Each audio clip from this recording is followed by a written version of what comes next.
Hello dear aspirant. चलिए, आज से जो है हम हिंदी के पीवाईक्यू का जो क्वेश्चन है उसको देखेंगे। 2024 से 26 तक जो नए पैटर्न में क्वेश्चन आ रहे हैं, ठीक है, उन सबके बारे में बात करेंगे और कहाँ-कहाँ से क्वेश्चन बने हुए हैं और भविष्य में कहाँ से क्वेश्चन बन सकते हैं। जो एमएसआई एग्ज़ाम जो देने वाले जो विद्यार्थी हैं, उनके लिए ये वीडियो जो है बहुत ही हेल्पफुल रहेगा।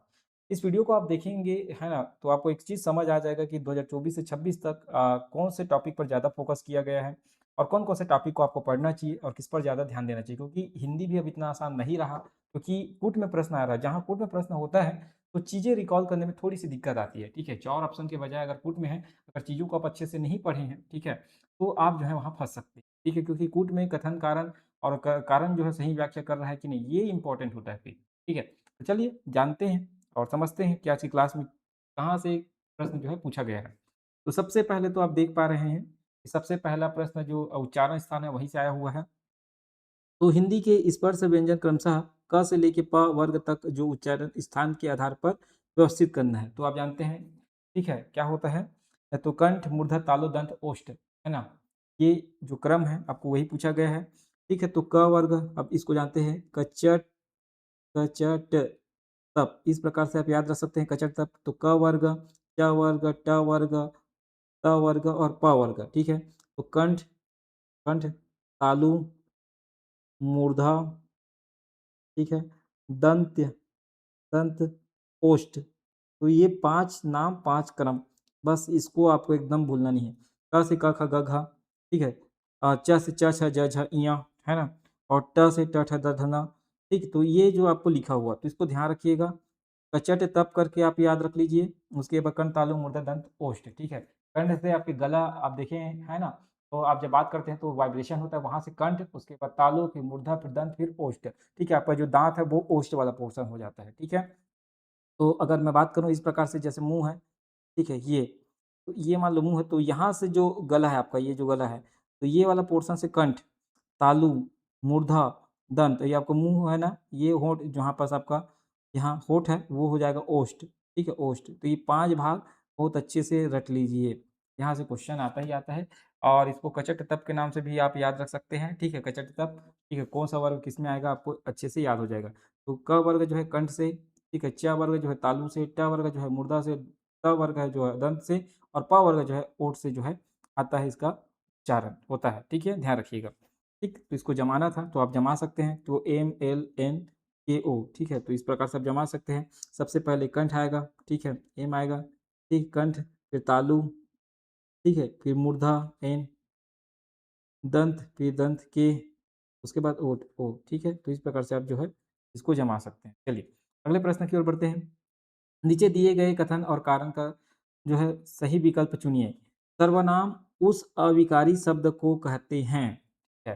पहली बात तो जो सर्वनाम है पहले तो हम जानते हैं, ठीक है? शब्द भेद, संज्ञा, सर्वनाम, क्रिया,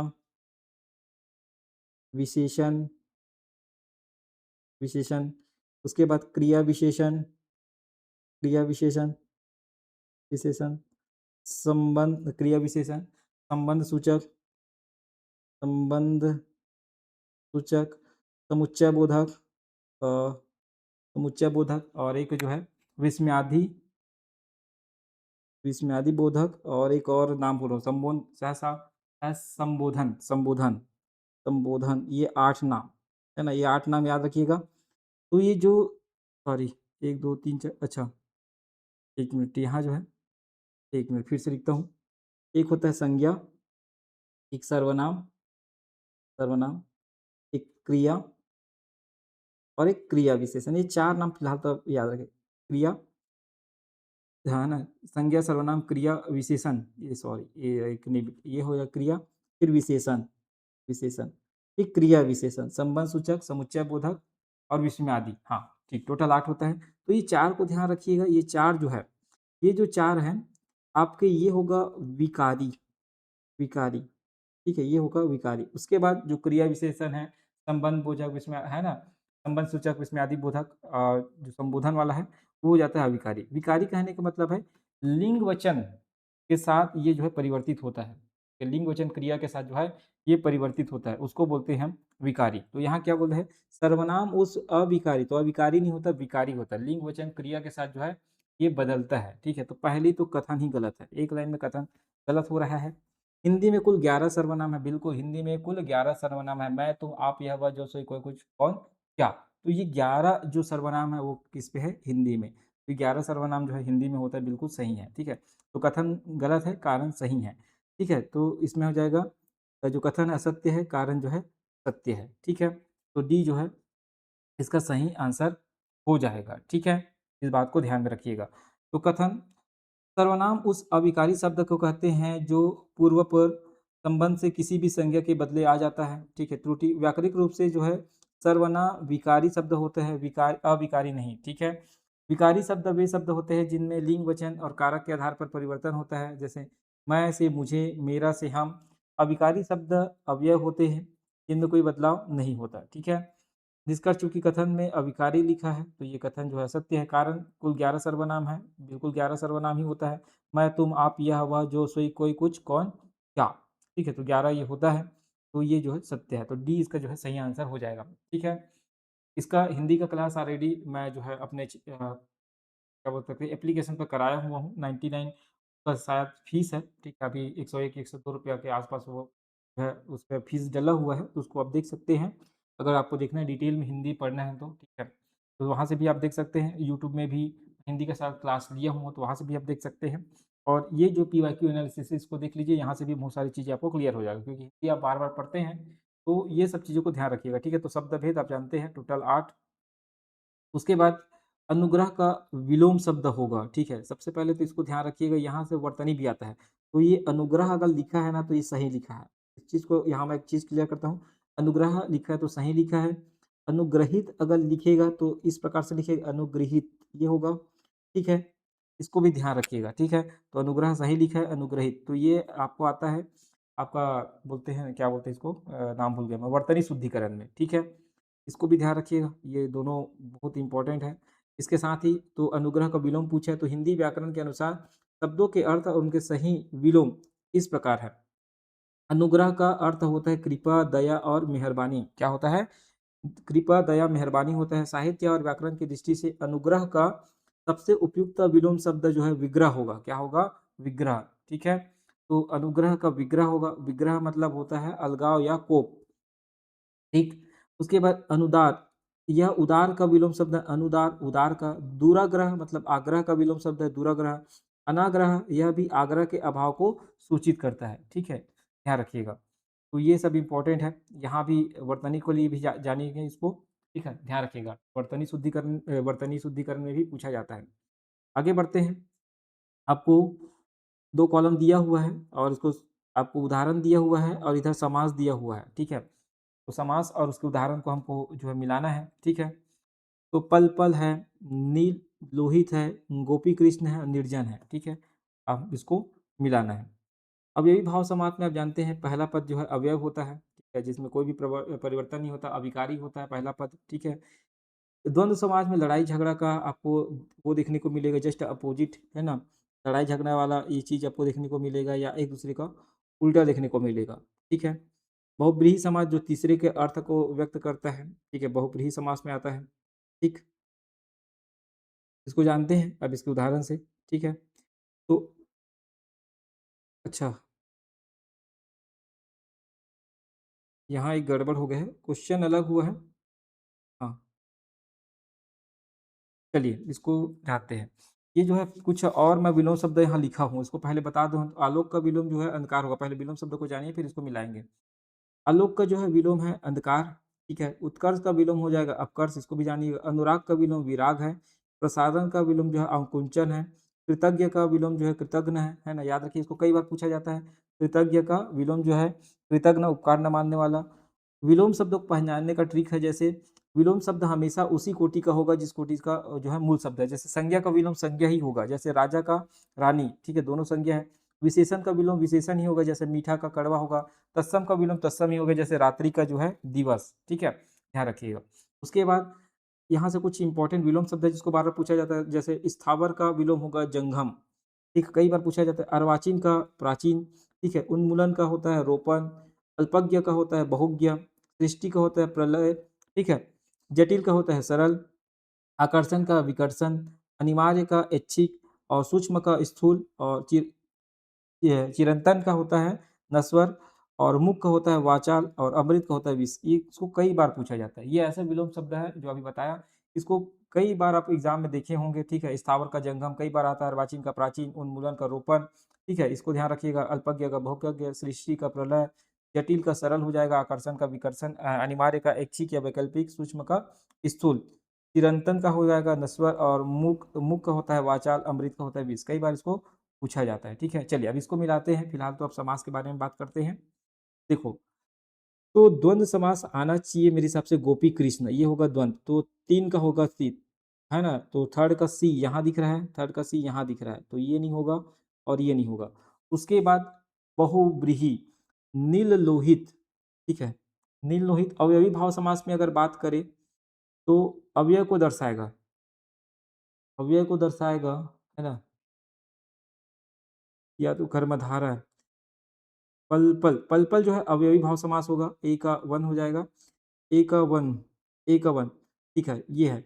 ए का वन और कहीं दिख रहा है कि कहीं नहीं, तो मतलब ए ही जो है सही ऑप्शन होगा। अब देखो, नील लोहित, बी का टू कर्मधारय समास, निर्जन जो है आपका बहुब्रीहि समास, ठीक है, निर्जन जो है बहुब्रीहि समास। देखो, यहाँ एक चीज़ और आपको मैं बताता हूँ, 3 शब्द आप सुने होंगे, रूढ़, रूढ़, यौगिक, यौगिक और योग रूढ़, योग रूढ़, ठीक है, इसको भी आप सुने होंगे, ठीक है। उत्पत्ति के आधार पर शायद ये होता है, जहाँ तक मेरे को याद आ रहा है। रूढ़ क्या होता है? जैसे जल, है ना? इसको भी यही ध्यान रख लीजिए, जल। जल मैं बोलूँ, इसको तोड़ूँ, ठीक है? तो जल का मतलब पानी, इसको जब मैं तोड़ता हूँ ज और ल में, तो ज और ल का क्या कोई और अर्थ निकलता है क्या? नहीं निकलता, ठीक है? मतलब ये रूढ़ है, मतलब इसको तोड़ा और नहीं जा सकता। अगर तोड़ेंगे तो कोई भी अर्थ नहीं निकलेगा। जैसे यहाँ मैं बात करूँ घर-द्वार, घर-द्वार, ठीक है? घर-द्वार। तो यहाँ घर का भी, इसको तोड़ने पर घर-द्वार को तोड़ूँगा तो घर और द्वार अलग होगा। तो घर का एक अपना अर्थ है, द्वार का एक अपना अर्थ है, ठीक है? ठीक है? तो घर-द्वार, तो देखो, दोनों मिलकर घर-द्वार या हाँ, घर-द्वार, यहाँ लिख देता हूँ घर-द्वार। तो घर का भी अपना एक अर्थ है, द्वार का भी अपना अर्थ है। दोनों को मैं मिला दूँ तो घर-द्वार, घर-द्वार कहने का मतलब जो घर का जो मुख्य दरवाज़ा है ना? या घर के बारे में बात कर रहे हैं, तो इसका जो दोनों शब्द का जो अर्थ है ना, मूल अर्थ वो भी नहीं बदल रहा है, ठीक है? मतलब ये दोनों शब्द है ना, घर-द्वार के ही अर्थ को दिखा रहे हैं, मतलब घर से संबंधित अर्थ को ही बता रहा है, ठीक है? घर जो है, घर के बारे में बता रहा है, द्वार जो है भी घर से ही संबंधित अर्थ है, ठीक है? इसका एक अर्थ निकलता है, ठीक है? दरवाज़ा ऐसा करके याद रख सकते हैं और घर-द्वार दोनों को अगर मैं मिला दूँ, है ना? तो भी एक ऐसा अर्थ निकल रहा है जो घर से ही संबंधित है। घर के दरवाज़ा, घर के अंदर जो भी बात है, घर से संबंधित शब्द को ये बता रहा है, ठीक है? इस एग्ज़ाम्पल को समझिएगा। तो मतलब इसमें जो मूल शब्द है उसका अर्थ नहीं बदल रहा है, क्लियर करिएगा, ठीक है? योग रूल में क्या हो जाएगा कि वो तीसरे अर्थ को बताएगा, तीसरे अर्थ को बताएगा। जैसे जैसे बहुब्रीहि समास, लंबा है उधर जिसका अर्थात गणेश जी, मतलब बात हो रहा है लंबा उदर के बारे में बात हो रहा है, ठीक है? लंबा उदर के बारे में बात हो रहा है, लेकिन किसको डिनोट कर रहा है या किसको रिप्रेज़ेंट कर रहा है? तो गणेश जी को, मतलब बात हम लंबा उदर के बारे में कर रहे हैं, लेकिन वो बता किसको रहा है? गणेश जी को। मतलब यहाँ जो शब्द है, ठीक है? वो अपने अर्थ पूरी तरह से चेंज कर रहा है ना? मतलब यहाँ जो शब्द जो लिखा जाएगा लंबा उदर कहने का मतलब बड़ा पेट है, ठीक है? अब बड़ा पेट का तात्पर्य आपको कहाँ से समझ आ रहा है कि गणेश जी के बारे में बात कर रहे हैं, ठीक है? लंबा उदर गणेश जी का है, उसके बारे में, मतलब तीसरे अर्थ को दिखा रहा है। तो योग रूढ़ में जो है तीसरा अर्थ निकलता है, इसको ध्यान रखिएगा, ठीक है? तो इसको भी पूछा जाता है और तीनों में ना अंतर भी पूछा जाता है। तीनों के अंतर को भी ध्यान रखिएगा, ठीक है? हो सकता है मैं जो समझाया हूँ आपको समझ आया है कि नहीं, नहीं मालूम, क्योंकि मुझे सडनली एग्ज़ाम्पल याद नहीं आया, इस कारण जो है, तो एग्ज़ाम्पल से जो है इसको समझना आसान हो जाता है, इस चीज़ को समझिएगा। योग रूल में क्या होगा, जो भी शब्द लिखा रहेगा, उसका अर्थ तीसरा चीज़ जो है रिप्रेज़ेंट करेगा। लंबा उदर जैसे मैं लिख दिया, तो लंबा उदर से मतलब बड़ा पेट, आप ये चीज़ समझ आ रहा है, लेकिन वो बड़ा पेट को नहीं बता रहा है, वो किसको बता रहा है? गणेश जी को बता रहा है। समझ आया? मतलब तीसरे की अर्थ वो जो है बता रहा है, ठीक है? लंबा उदर 2 शब्द है, लेकिन तीसरे के अर्थ को बता रहा है। उसी प्रकार यौगिक में जो हो रहा है घर-द्वार, तो घर-द्वार को तोड़ने पर घर और द्वार अलग-अलग हो रहा है, मतलब इसका एक साथ भी जोड़ रहे हैं तो घर-द्वार को ही बता रहे हैं, अलग-अलग भी कर रहे हैं, घर और दरवाज़ा के बारे में ही बात कर रहा है, घर का दरवाज़ा के बारे में ही बात कर रहा है, द्वार, ठीक है? तो यहाँ जो है मूल अर्थ नहीं बदल रहा है, इस चीज़ को समझिएगा, ठीक है? यहाँ से भी प्रश्न बनता है। चलिए आगे बढ़ते हैं। यथाशक्ति में निहित समास का नाम है, कर्मधारय, अवयवी, ठीक है। द्विगु समास, बहुब्रीहि समास। तो यथा यथा मतलब आप जानते हैं ये है अवयव। यथा क्या है?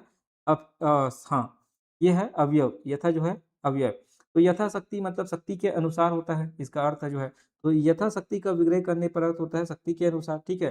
पहला पद अव्यय है, ठीक है। पहला पद पूर्व पद यथा है, जो एक अव्यय है, अविकारी शब्द है, जो बदलता नहीं है, लिंग वचन काल के साथ नहीं बदलता, ठीक है।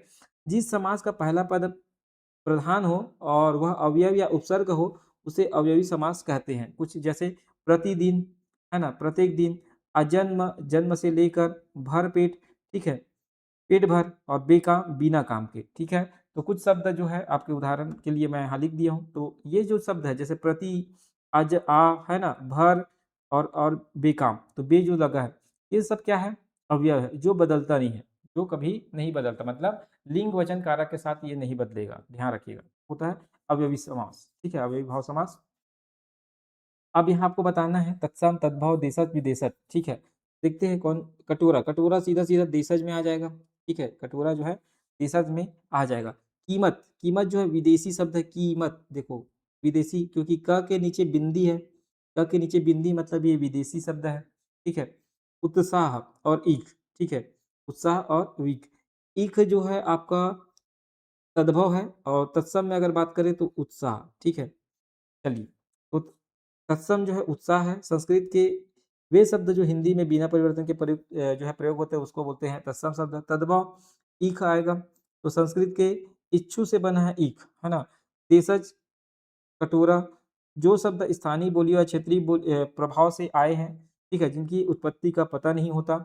और विदेशी क्या होता है? कीमत है, या अरबी भाषा का शब्द है जो विदेशी मूल का है, ध्यान रखिएगा, ठीक है। तो इस प्रकार से आप समझ सकते हैं। तदभव पहुँचाने का एक तरीका और बता देता हूँ, हाँ, जहाँ तक मेरे को है ना, आपको पहचानने में आसान हो।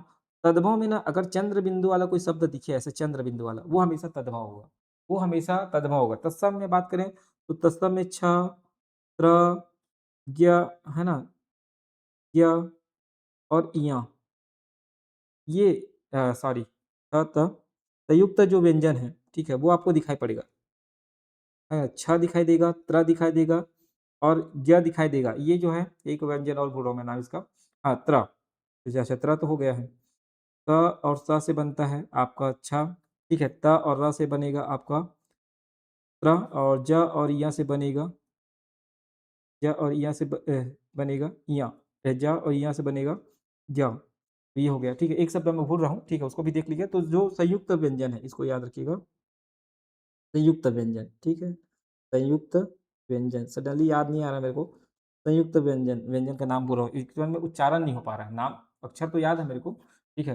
तो ये हो गया संयुक्त व्यंजन, ठीक है। तो तद्भव में याद रखिएगा, तद्भव में जो है चंद्र बिंदु देखने को मिलेगा, चंद्र बिंदु तद्भव में, ठीक है। और जो तत्सम होगा उसमें ये शब्द है ना, आधा वाला शब्द, आधा रा वाला हो गया, जैसे री वाला शब्द हो गया, ये सब आपको देखने को मिलेगा। ऋषि के री शब्द देखने को मिलता है, ठीक है। ये कुछ पहचान है, ठीक है, जो ऑलरेडी वीडियो में मैं बता चुका हूँ, ठीक है, कि तत्सम को कैसे पहचानेंगे, तद्भव को कैसे पहचानेंगे। इसमें आप जो है 90% चीज़ों को सही कर सकते हैं, ठीक है, एक हेल्प हो जाता है। वैसे आप याद रख सकते हो तो अच्छी बात है। चलिए, अब जातिवाचक संज्ञा है, तो प्रोफेसर, प्रोफेसर कई लोग हो सकते हैं, तो ये जाति को दर्शाएगा, ठीक है। मिठास, मिठास जो है मीठा से मिठास बना है, तो ये भाववाचक होगा। ये क्या होगा? भाववाचक। ज्वालामुखी, ये जो है जाति को डिनोट करता है। जितने भी प्राकृतिक घटनाएं हैं, सब जातिवाचक में आता है, ध्यान रखिए। जितने भी प्राकृतिक घटनाएं हैं, जैसे वर्षा हो गया, ठीक है, ज्वालामुखी है, ये सब जो है जातिवाचक में आता है, ठीक है। तो मिठास जो है भाववाचक है, ध्यान रखिएगा। तो प्रोफेसर एक पद या व्यवसाय का नाम है, या किसी एक व्यक्ति को नहीं बल्कि उस श्रेणी के सभी व्यक्ति को दर्शाता है, या जातिवाचक संज्ञा है। वर्षा प्राकृतिक तत्व और घटनाएं जैसे वर्षा, तूफान, बिजली, भूकंप जातिवाचक संज्ञा की श्रेणी में आते हैं, क्योंकि ये प्राकृतिक घटनाओं के पूरे वर्ग को प्रतिनिधित्व करते हैं। मिठास जो है मीठा विशेषण से बना है, एक गुण या भाव को दर्शाता है, जिसे छुआ नहीं जा सकता, केवल महसूस किया जा सकता है, ये भाववाचक संज्ञा है। ज्वालामुखी की बात करें, भौगोलिक विशेषता का नाम है। दुनिया में कई ज्वालामुखी है, इसलिए ये शब्द पूरी जाति को जो है बोध कराता है, तो जातिवाचक संज्ञा के अंतर्गत आएगा, ठीक है, ध्यान रखिएगा। मिठास को छोड़कर बाकी जो है जातिवाचक संज्ञा है। आगे बढ़ते हैं। नीचे दिए गए कथन और कारण को पढ़िएगा। जिन शब्दों के अर्थ में समानता हो उन्हें पर्यायवाची शब्द कहते हैं। संस्कृत में इनकी अधिकता है, बिल्कुल। तो पर्यायवाची क्या होता है? समान अर्थ वाले शब्द ही पर्यायवाची होते हैं।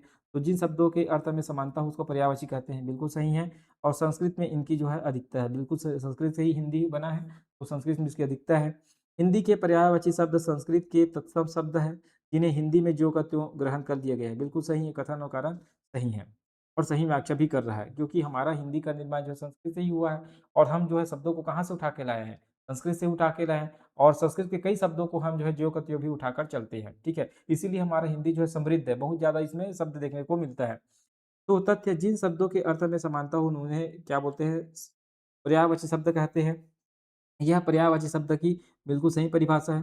संस्कृत का प्रभाव तो संस्कृत में इनकी जो है अधिकता है, यह भी पूर्ण सत्य है। संस्कृत भाषा शब्द भंडार के मामले में अत्यंत जो है समृद्ध है, जहाँ एक ही वस्तु जैसे सूर्य, कमल, जल के लिए दर्जनों शब्द उपलब्ध है। हिंदी के पर्यायवाची शब्द संस्कृत के तत्सम शब्द है, जिन्हें हिंदी भाषा में ज्यों का त्यों जो है ग्रहण कर लिया गया है। हिंदी का जन्म और विकास संस्कृत से ही हुआ है।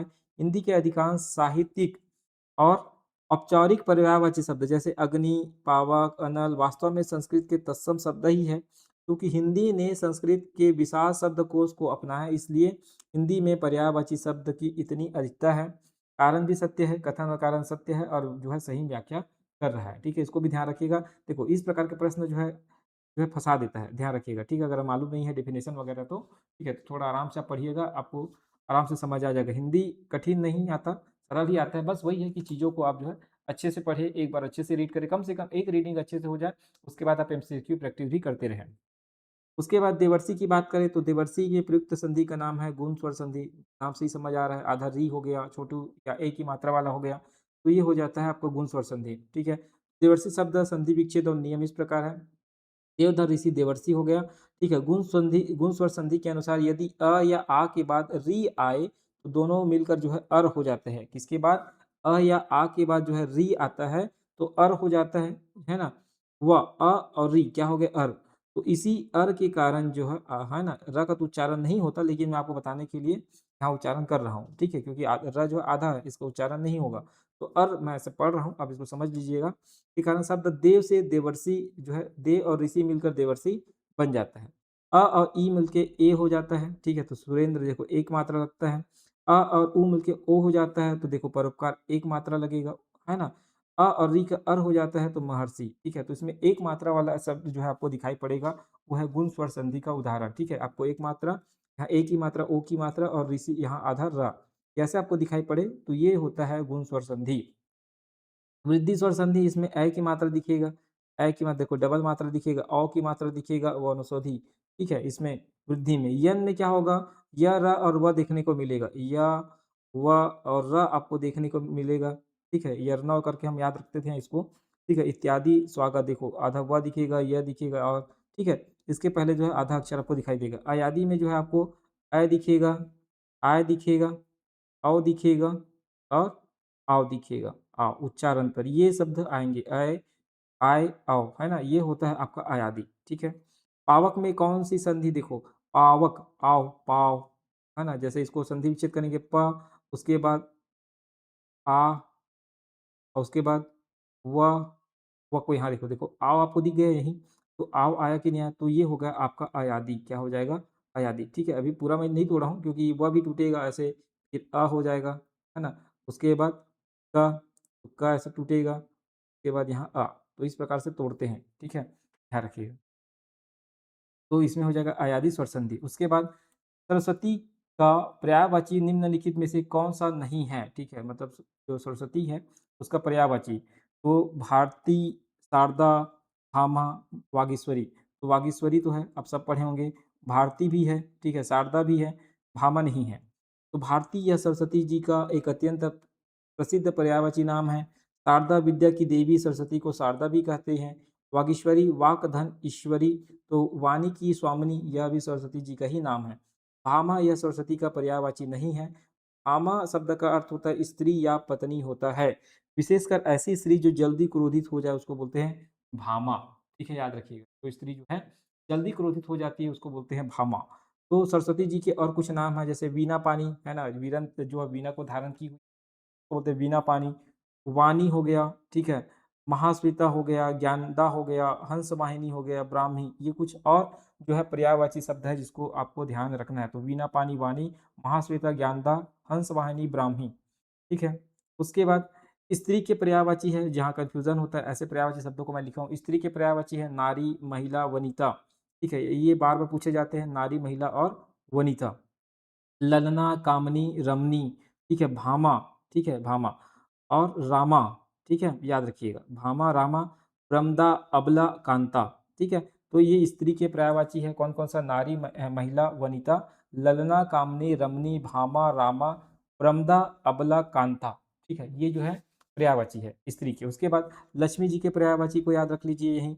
रमा, यहाँ है रमा, तो बिना आ की मात्रा वाला शब्द लक्ष्मी जी के लिए है और रामा जो है स्त्री के लिए है यहाँ। रामा जो है स्त्री के लिए है, रमा जो है लक्ष्मी के लिए है।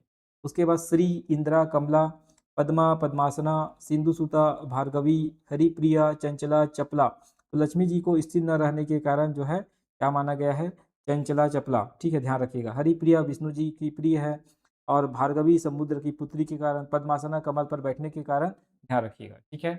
तो ये कुछ पर्यायवाची जिसको ध्यान रखना है। तो देखो, रमा का अर्थ होता है लक्ष्मी, रामा का अर्थ होता है स्त्री या सुंदर नारी, कमला का अर्थ होता है लक्ष्मी और विमला का अर्थ होता है सरस्वती, चंचला का अर्थ होता है लक्ष्मी, चंचला, है ना, चंचला का अर्थ होता है बिजली दामिनी, ठीक है। उसके बाद तरनी का जो अर्थ होता है सूर्य और तरनी का ही अर्थ होता है एक, देखो यहाँ, नाव, ठीक है। उसके बाद कांता का अर्थ होता है आपका पत्नी या स्त्री और कांत का होता है पति, ठीक है। तो यहाँ से भी कुछ डिफ़िकल्ट एक नाम है ना? थोड़ा-सा कन्फ्यूज़न वाला, तो मैं लिख दिया हूँ, है ना? तो निकाला हूँ आपके लिए, तो इसको भी आप देख लीजिएगा क्योंकि ये सब छोटे-छोटे पर्यायवाची हैं जहाँ से आप फँस सकते हैं। तो एक बार एक नज़र आप मार लीजिएगा इसको अच्छे से, आपको थोड़ा हद तक जो है क्लियर हो जाएगा, रिवीज़न करेंगे, है ना? इसका पीडीएफ आपको ऐप में मिल जाएगा, तो वहाँ से आप रिवीज़न कर सकते हैं, ठीक है? चलिए आगे बढ़ते हैं। निम्नलिखित एकार्थी शब्दों सह वाक्य खंड के सही विकल्प का चयन कीजिए। नैतिक नियमों का उल्लंघन पाप। जो व्याकरण जानता हो भाषाविद नहीं हो, जो भाषा जानता हो वो भाषाविद होगा, जो व्याकरण जानता हो व्याकरण होगा, है ना, व्याकरणाचार्य वगैरह होगा। जो अपनी इच्छा पर निर्भर हो ऐच्छिक, ठीक है। कथा के भीतर आने वाली दूसरी कथा अंतः ये तीनों सही है, बस ये जो है सही नहीं है। तो नैतिक नियमों का उल्लंघन पाप बिल्कुल सही है। समाज या धर्म द्वारा निर्धारित नैतिक नियमों का तोड़ना ही पाप का कहलाता है, पाप कहलाता है। जो व्याकरण जानता है उसको भाषाविद गलत है, ठीक है। व्याकरण की ज्ञाता के लिए हिंदी में शुद्ध शब्द व्याकरण, व्याकरण है, भाषाविद उसे कहते हैं जो भाषाओं का वैज्ञानिक अध्ययन करता है। जो अपनी इच्छा पर निर्भर हो उसको ऐच्छिक कहते हैं, यह सही है। जो अपने कार्य अपनी इच्छा से किया जाए, जिस पर चुनाव का अधिकार हो उसे क्या हो? ऐच्छिक कहते हैं, ऑप्शनल कहते हैं। कथा के भीतर आने वाली दूसरी कथा को अंतः कथा कहते हैं, ध्यान रखिएगा। किसी मुख्य कहानी के बीच में आने वाली छोटी कहानी को अंतः कथा या अंतर कथा जो है कहा जाता है, इस बात को ध्यान में रखेंगे, ठीक है। चलिए, तो याद रखिएगा, ठीक है। यहाँ जो है व्याकरण कहते हैं, जो व्याकरण जानते हो उसको व्याकरण कहते हैं, ठीक है। उसके बाद वह मुश्किल से सो पाया। इस वाक्य में संयुक्त क्रिया का कौन-सा प्रकार है? आरंभ बोधक, आरंभ बिल्कुल नहीं हो रहा है, सो पाया बोल रहा है। वह मुश्किल से सो पाया मतलब सुलाने का काम हो गया, वो सो गया, मतलब काम कम संपन्न हो गया सुलाने का। तो ये है समाप्ति बोधक भी नहीं होगा, अवकाश बोधक होगा। थोड़े समय के लिए सोया, हमेशा के लिए नहीं। ठीक है, तो मुश्किल से सो पाया मतलब अवकाश बोधक का काम हुआ। ठीक है, तो अवकाश बोधक संयुक्त क्रिया की परिभाषा। जिस संयुक्त क्रिया से किसी कार्य को संपन्न करने के लिए अवकाश, समय या अवसर मिलने का बोध हो, उसे अवकाश बोधक कहते हैं। अक्सर इसमें कार्य को बड़ी कठिनाई से या मुश्किल से कर पाने का भाव छिपा होता है। ठीक है, वह बहुत मुश्किल से सोया है मतलब सो ही नहीं रहा था। अब तो सोया है तो बहुत मुश्किल से सोया मतलब अवकाश बोधक। पहचान, इसमें मुख्य क्रिया के साथ पाना सहायक क्रिया का प्रयोग होगा। ठीक है, पाना सहायक क्रिया का प्रयोग किया जाता है, जैसे वह जाने पाया, मैं मुश्किल से खा पाया, वह सो पाया। ठीक है, इसमें पाया, ठीक है, पाया शब्द आता है। वाक्य का संदर्भ, वह मुश्किल से सो पाया का अर्थ है कि उसे सोने का अवसर या बहुत जो है कठिनाई के बाद जो है मिल सका। आरंभ बोधक क्या होता है? जिससे क्रिया के शुरू होने का पता चलता है। वह सोने लगा, ठीक है, चालू हुआ है बस सोने का काम, सोया नहीं है। समाप्ति बोधक, जिसके क्रिया के खत्म होने का पता चलता है, वह सो चुका है, मतलब वो पहले से सो चुका है, समाप्त हो गया है सोने का काम। नित्यता बोधक, जिसे क्रिया के लगातार जारी रहने का पता चलता है, वह सोता रहा, ठीक है, इसको बोलते हैं नित्यता बोधक। तीनों और जो विकल्प है उसका उदाहरण आपको समझ आ गया होगा, उम्मीद करता हूँ मैं ऐसा, ठीक है। चलिए आगे बढ़ते हैं।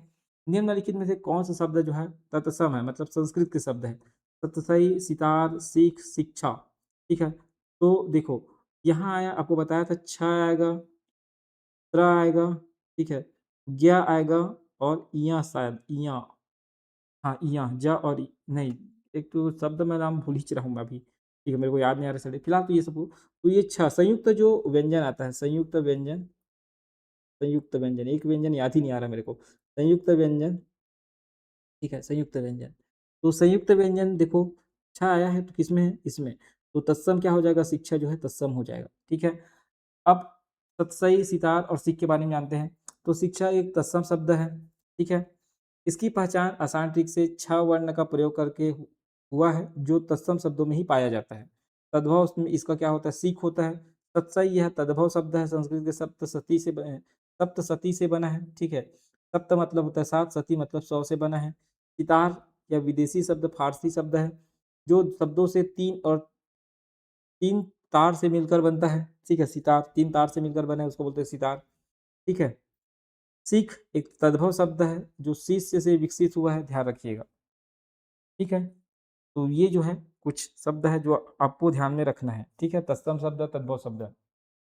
संयुक्त व्यंजन को देख लीजिएगा, एक शब्द मेरे को दिमाग में आ ही नहीं रहा है, ठीक है। चलिए आगे बढ़ते हैं। म वर्ण का उच्चारण स्थान बताइए। कंठ, तालु, ओष्ठ, दंत्य, ठीक है। तो इसमें आएगा प फ ब भ म, ठीक है। तो ये आता है, प वाला होता है ओष्ठ शायद तक, है ना। तो ये है इसका ओष्ठ होना चाहिए उच्चारण स्थान, ठीक है। तो प वर्ग का हिस्सा, प वर्ण जो है, प वर्ग पांचवा वर्ण है। उच्चारण स्थान की बात करें तो प वर्ग सभी वर्णों का उच्चारण जो है होठों के आपस में मिलने से, मतलब ओष्ठ व्यंजन, बिल्कुल ओष्ठ ही है, ठीक है। नासिक के व्यंजन, चूंकि यह अपने वर्ग का पांचवा वर्ण है, ठीक है, इसके उच्चारण में वायु जो है नाक से भी निकलती है, इसे अनुनासिक, नासिक्य, लेकिन मुख्य स्थान ओठ ही होता है, ध्यान रखिएगा।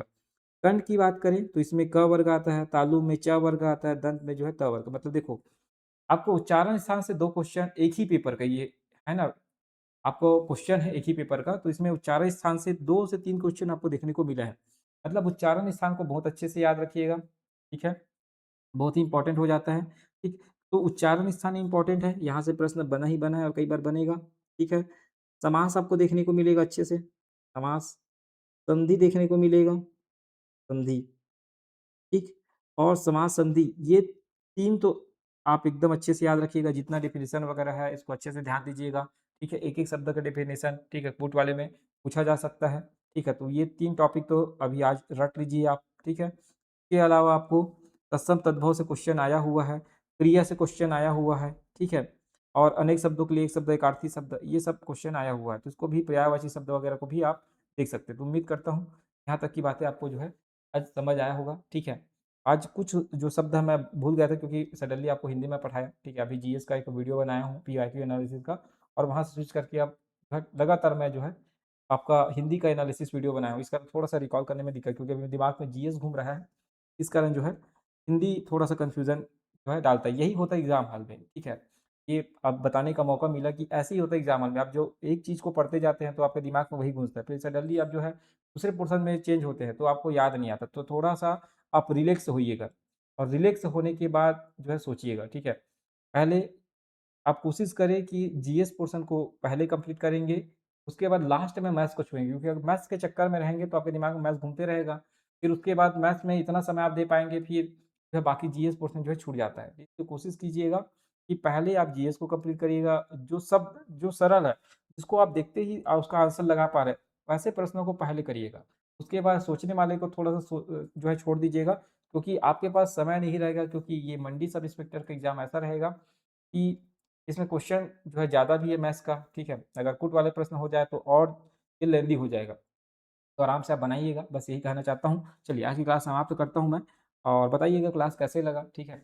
और कल की जो क्लास है इससे ज़्यादा बेहतर होगा, ऐसा मैं उम्मीद करता हूँ, क्योंकि आज चीज़ें जो है थोड़ा-सा मेरे को कन्फ्यूज़न लगे, तो एक बार मैं इसको और अच्छे से रीड करूँगा मैं, कि मैं अभी रीड नहीं किया हूँ। अभी जीएस पढ़ा रहा हूँ, तो हिंदी जो है पूरा छूट गया था, तो अचानक से पीवाईक्यू लेके तो बनाया हूँ। इस कारण से थोड़ा-सा कुछ-कुछ जो शब्द है वो छूटते जा रहा है, ठीक है? तो संयुक्त व्यंजन वगैरह जैसे कि सडनली याद नहीं आ पा रहा है, तो मैं अगले वीडियो में जो है अच्छे से कवर करूँगा, ठीक है?